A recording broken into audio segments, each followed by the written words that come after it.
quando allo stand leggono hospitality management si focalizzano necessariamente sugli alberghi, ma l'industria del turismo significa molto altro, significa eventi, compagnie di crociere, benessere, compagnie aeree, molto di più, e comunque se ci si specializza nelle nostre scuole si diventa direttori delle risorse umane, responsabili marketing.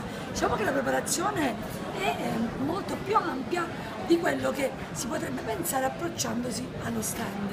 Quali sono poi gli sbocchi di lavoro? Gli sbocchi di lavoro sono molteplici, tra l'altro i nostri studenti vengono preferiti da tantissime compagnie internazionali. Noi organizziamo questo evento che è l'International Recruitment Forum 2 volte l'anno. Le più importanti catene alberghiere, non solo di tutto il mondo, vengono a reclutare i nostri studenti, e alcune di queste vogliono diritto di prelazione per la scelta delle eccellenze.